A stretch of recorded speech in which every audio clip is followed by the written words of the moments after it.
So hello everyone, welcome back to कक्षा 12वीं। और आज के इस सेशन में हम बात करने वाले हैं फंक्शन। एक बहुत बढ़िया चैप्टर है और आज हम फंक्शन का जो इंट्रोडक्शन वाला पार्ट है वो हम आज कवर करने वाले हैं। सो फंक्शन में आपको ऐसे एग्जांपल्स मिलेंगे जिन एग्जांपल्स पर आप कर सकते हैं कंट्रोल, मतलब कि आप इन्हें समझ सकते हैं फंक्शंस से। सो फंक्शन को आपको डे टू डे लाइफ में कैसे अप्लाई करना है ये आप आज सीखने वाले हो। और इस सेशन में हम फंक्शन का जो डेफिनेशन है, इंट्रोडक्शन है कि व्हाट इज़ द फंक्शन, आज हम देखने वाले हैं। और फंक्शन के जो एग्जांपल्स हैं वो भी आज हम कवर करने वाले हैं। तो बिना किसी देरी के शुरू करते हैं आज के इस सेशन को। तो सबसे पहले आपको पता होना चाहिए व्हाट इज़ अ फंक्शन।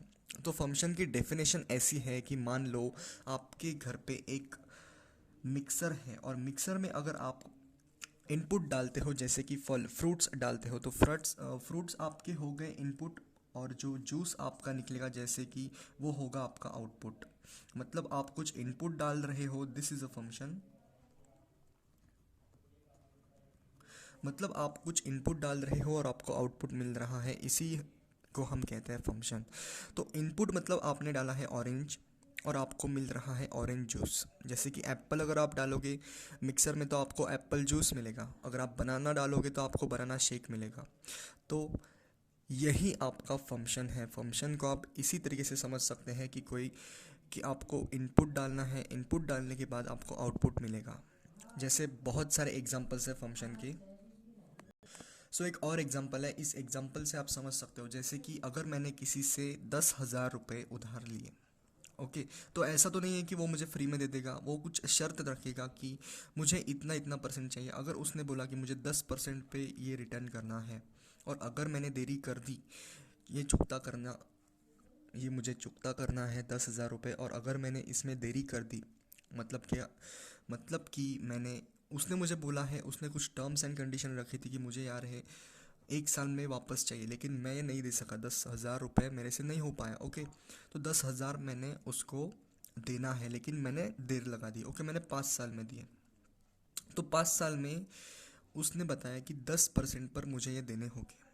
तो मतलब कि हर साल मुझे इसको कितना चुकता करना होगा, 10 साल, 10,000 पे 10%। मतलब कि कोई वाई वैल्यू है, वाई वैल्यू पर अगर एक्स मुझे देना था, मतलब 10,000 तो देने थे लेकिन मैंने देरी कर दी, इसलिए उसने 10% 5 साल के लिए लिए। ओके, तो एक फंक्शन में यहाँ पर डिफाइन करने वाला हूँ। इसी बात को आपको समझना है कि y is equals to x, मतलब ये जो वैल्यू है ये उसे देनी है। ओके, ये जो है उसे देनी है मुझे। तो उसने मुझे, दिस इज एक्स, ये कोई भी वैल्यू हो सकती है।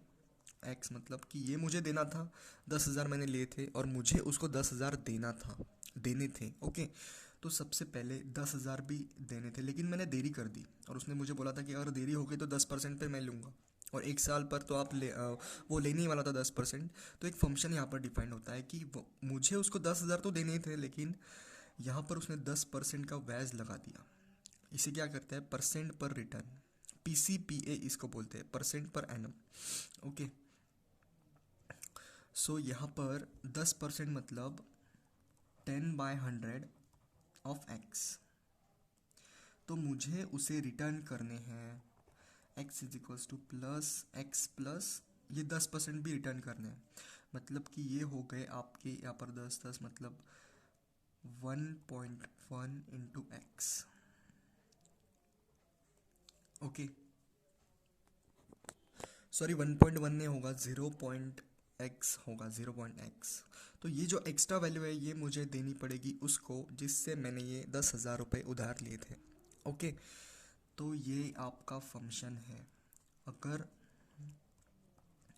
तो ऐसा तो नहीं होगा कि मुझे 1 साल में, मतलब कि अगर 10,000 मैंने लिए हैं तो 10,000 में 1 साल बाद मैं कितने पैसे दूंगा। ओके, तो ये 10,000 आप इसमें ऐड कर सकते हो, मतलब ये वैल्यू है। अगर 10,000 की जगह अगर x इज इक्वल्स टू 100 भी होता, तब भी अगर 10% के हिसाब से अगर इसका हिसाब लगाया जाए तो ये कितने होंगे। सो ये होंगे आपके 110 रुपये 1 साल बाद। 2 साल बाद कितने होंगे, 2 साल बाद भी उतने होंगे अगर आप इसमें डालोगे वो वैल्यू। ओके, तो 1 साल बाद कितने होंगे, अगर 100 है तो 1 साल बाद अगर 10% के हिसाब से अगर हम लगाएंगे तो ये होंगे आपके 110 रुपये। तो ऐसा तो नहीं हो रहा कि एक x के लिए दो वैल्यू हमें y के मिल रहे हैं। ओके, तो ऐसा तो बिल्कुल भी नहीं होगा कि मुझे एक x के वैल्यू के लिए दो y के वैल्यू मिल रहे हैं। तो ये अलग फंक्शन में होता है, वो भी मैं आपको बताऊंगा। लेकिन ये एक फंक्शन डिफाइन किया गया है और इसमें जो मैं इनपुट डाल रहा हूँ मुझे अलग आउटपुट मिल रहा है, लेकिन एक x के वैल्यू के लिए मुझे एक ही y का वैल्यू मिल रहा है। तो इसी को हम कहते हैं फंक्शन।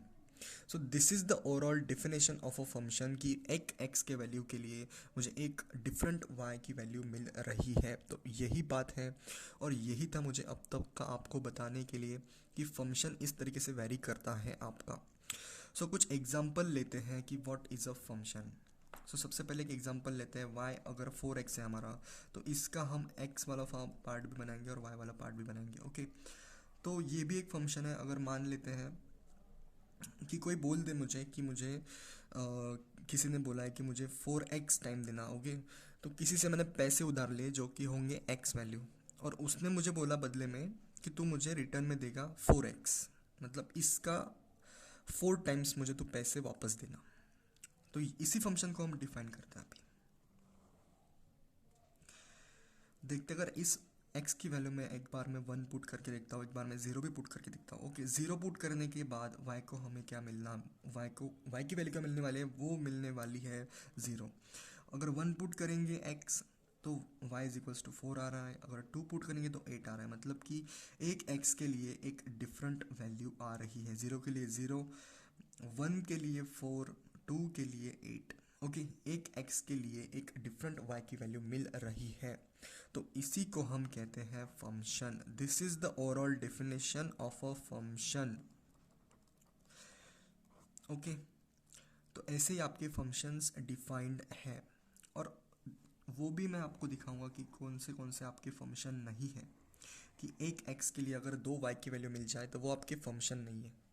तो एक एग्जांपल मैं यहाँ पर लिखता हूँ कि ये कुछ एग्जांपल्स है फंक्शन के, और आज हम देखने वाले हैं और आज हम समझने वाले हैं कि ये इनमें से कौन कौन से फंक्शंस हैं और कौन कौन से नहीं। तो सबसे पहले हमारा फंक्शन है y is equal to x square. इस फंक्शन को हम देखने वाले हैं। ओके, सबसे पहले इस फंक्शन में हम x is equals to 1 put करते हैं।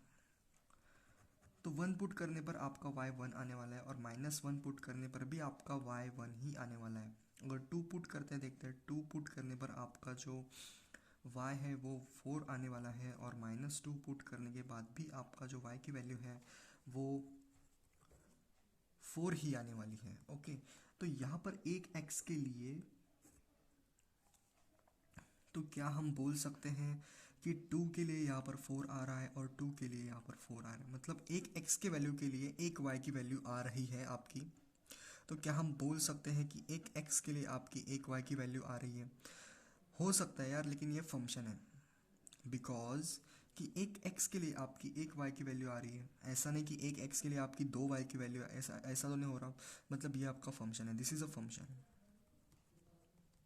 ओके, और इसी के साथ हम इस फंक्शन की बात करेंगे जो आपका यहाँ पर है। यहाँ पर मान लेते हैं x हमने 1 डाला है। ओके, तो 1 डालने के बाद आपका जो वैल्यू है वो 1 ही आएगा। और मान लेते हैं कि हम यहाँ पर 4 डाल रहे हैं। ओके, तो यहाँ पर जो आउटपुट में है वो हमारा आएगा -2 और +2।